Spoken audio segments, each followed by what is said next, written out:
EGM Network.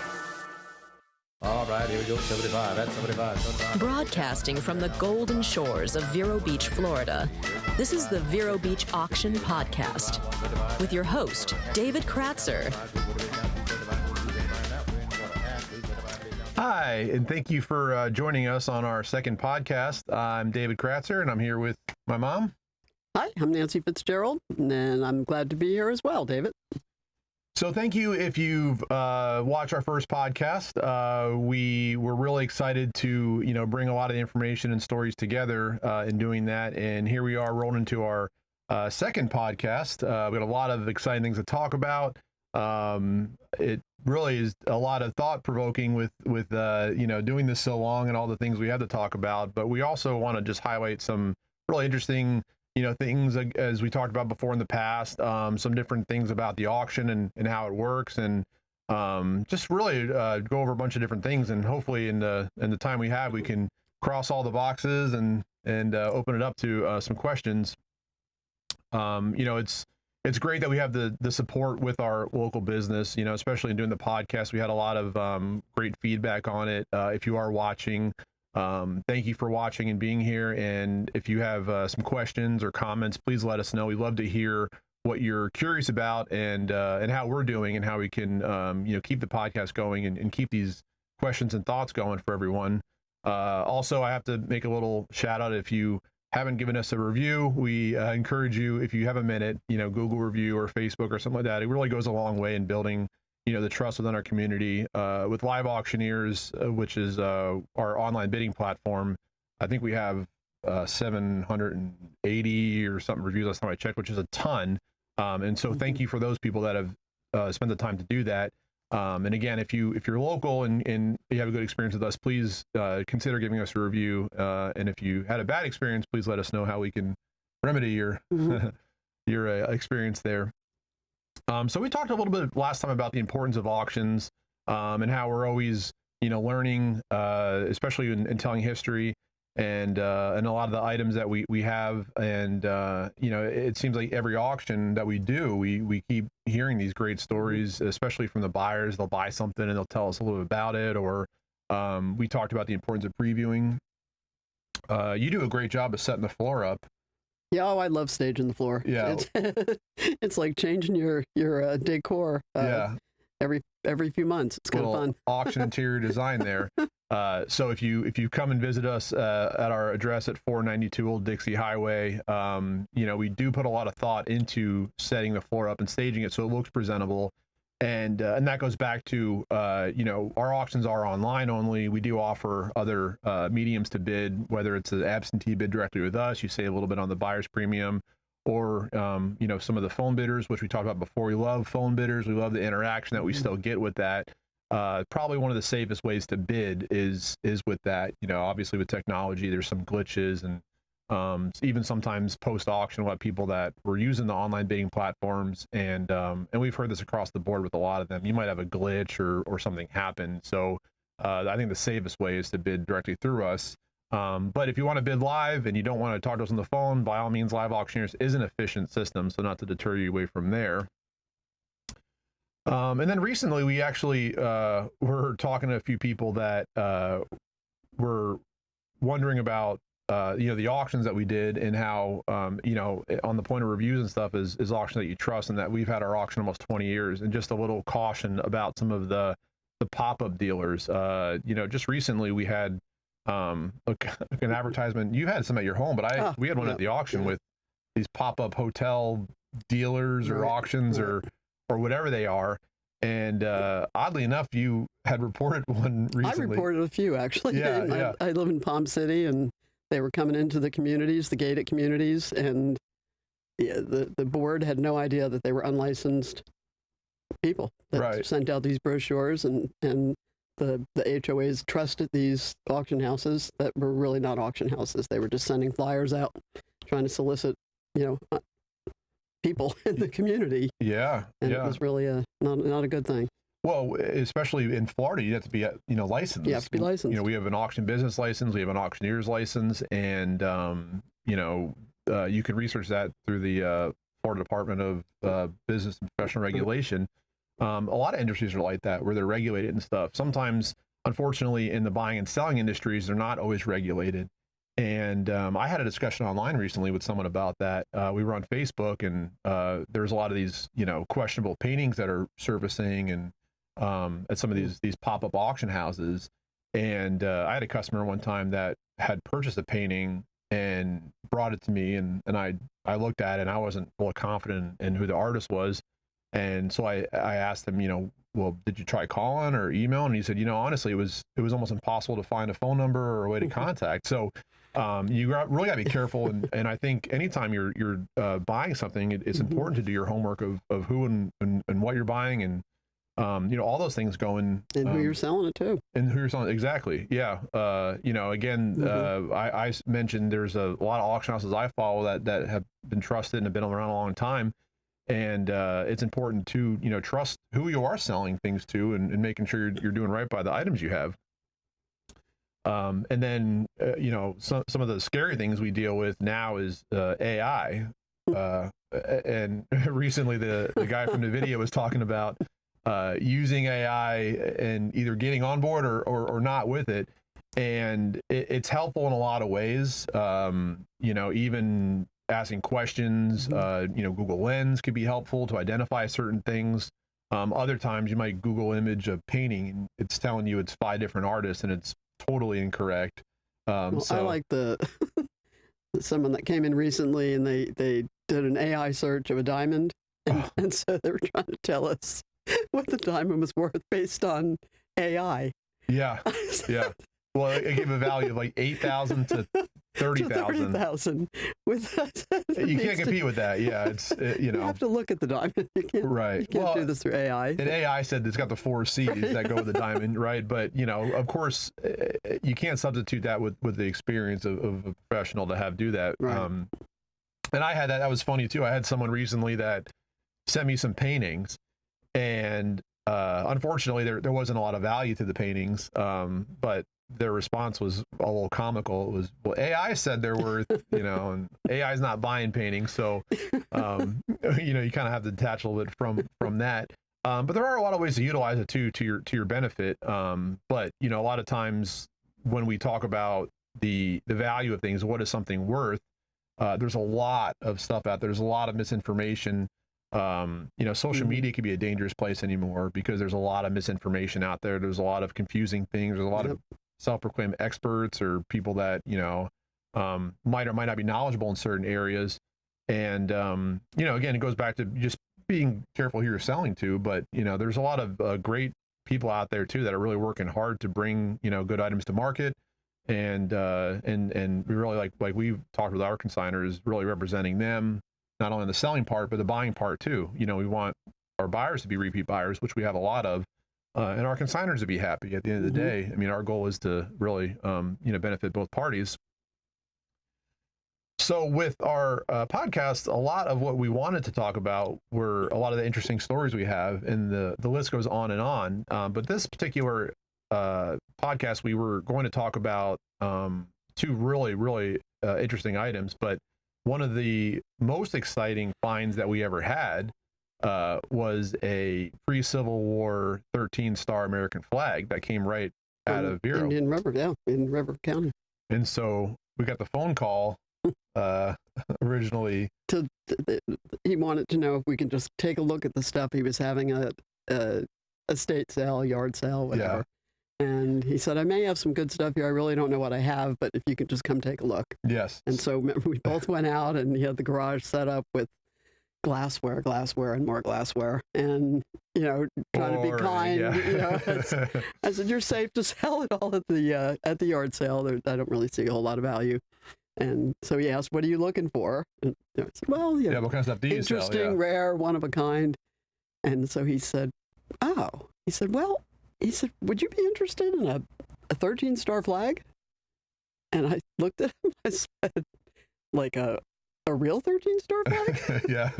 And he said, yeah. He said, it's an interesting story. I lived up in the Boston area, and my neighbor got really sick and had to move to assisted living.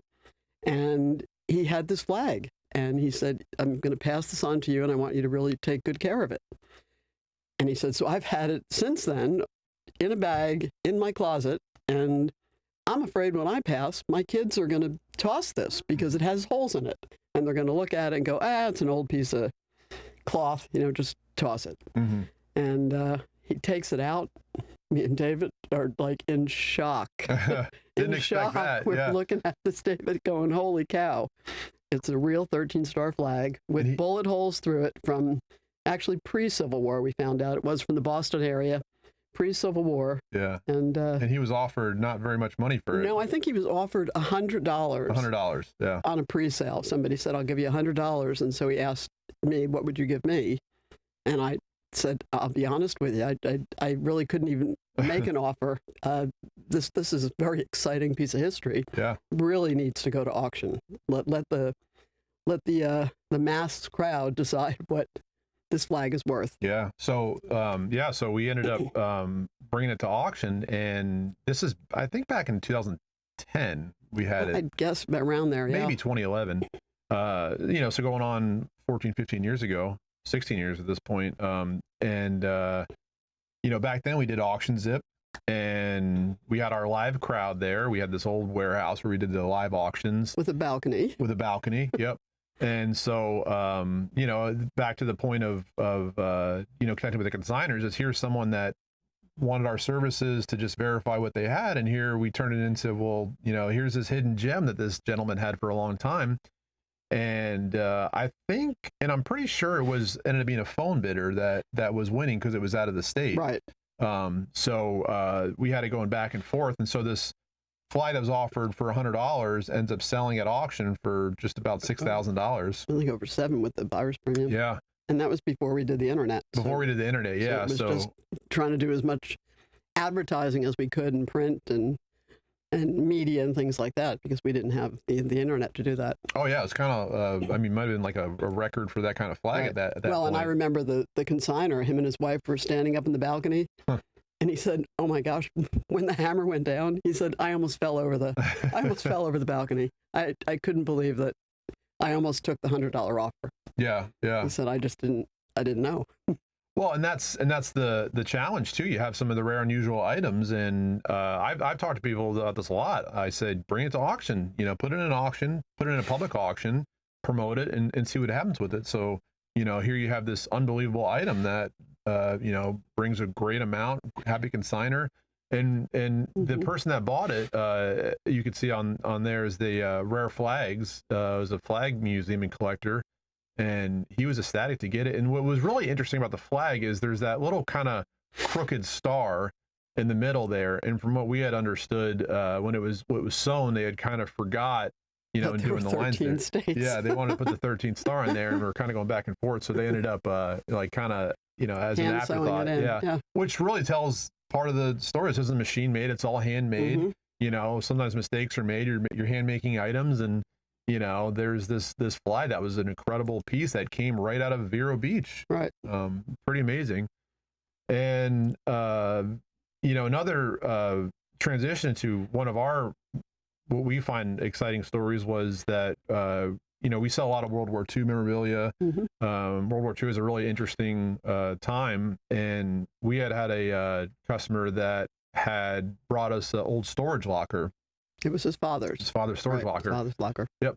And, he asked us, do you guys sell military stuff? We said, yeah. So, brings this locker, been sitting around forever. And you had said, you sure you don't? I know. I said, are you sure you don't want anything in here? And he said, no, I want nothing. Yeah. Nothing. I said, because once it sells, it's gone. He said, no, I don't want anything in there.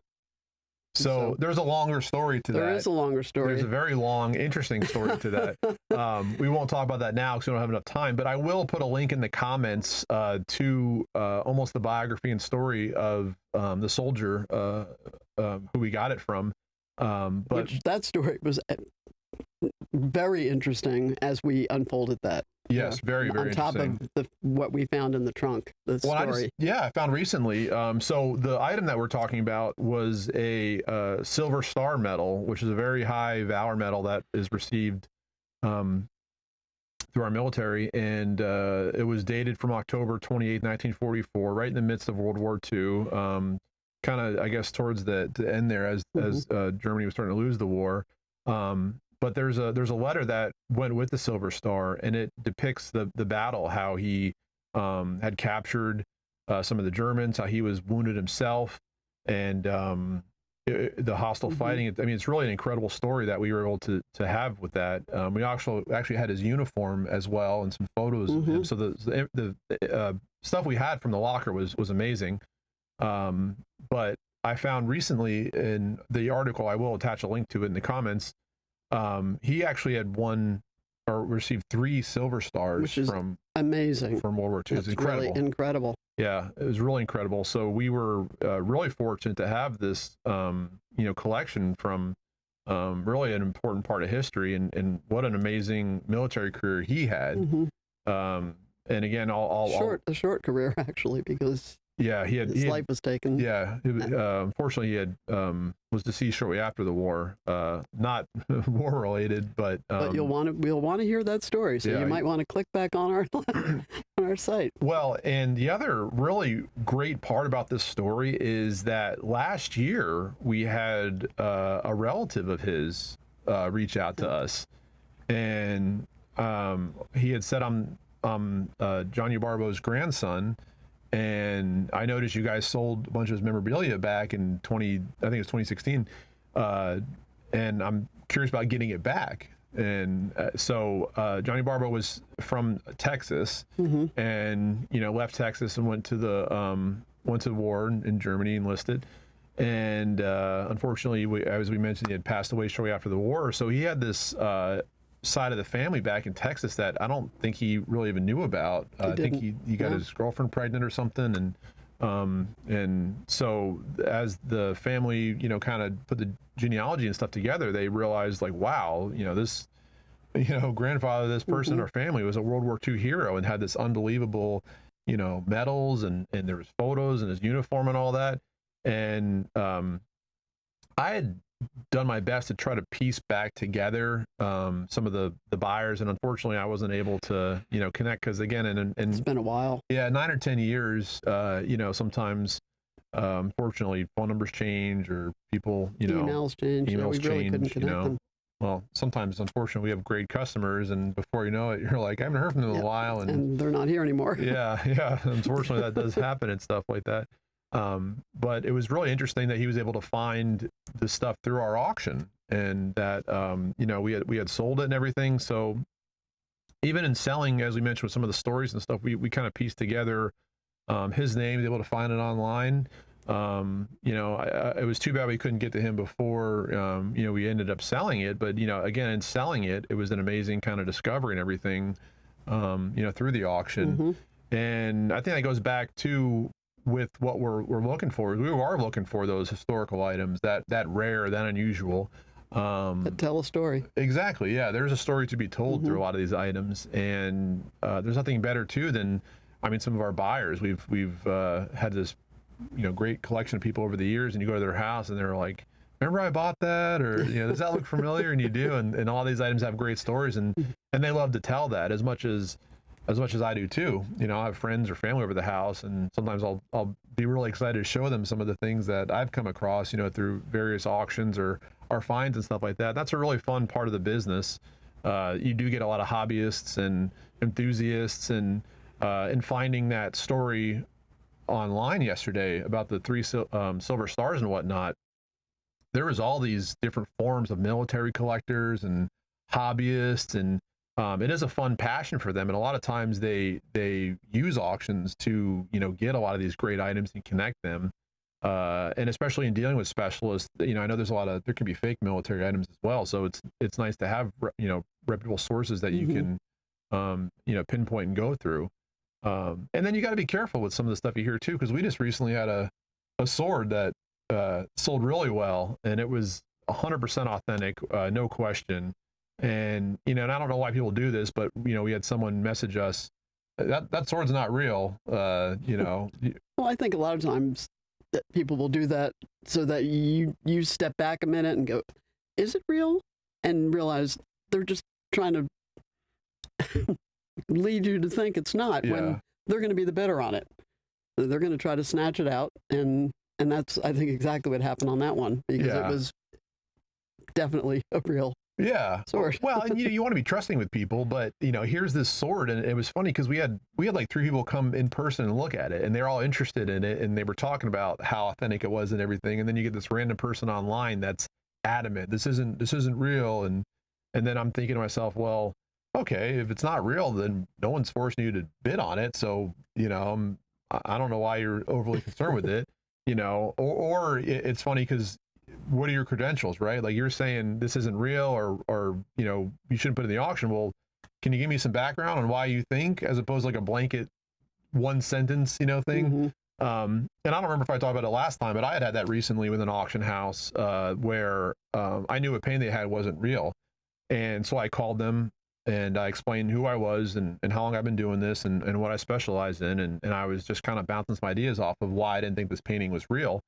And they ended up pulling it from the auction, and they were really thankful. And I think that goes back into our industry and community, is that with auctioneers and antique dealers and all that, they really, have a nice community of working together and benefiting each other. I think that there's a lot of great information you can spread around and really help each other. And really in any community industry, there's a lot of opportunities to really work together and gather some thoughts, help each other. What we're trying to do is eliminate fakes or questionable items from the market, whether it's paintings or swords or whatever. There's nothing worse than someone buying something that's not real. Again, it's those trusted sources that you do deal with.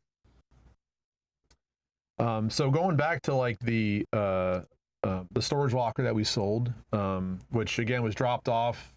The guy said, do whatever you want with it. I think we made 20 different lots out of all the stuff that was in there. There's medals and photographs and all that stuff. But I was joking about, the Staples button where you just hit the easy button, right? We can have an auction easy button. An auction easy button, yeah. Make it easy.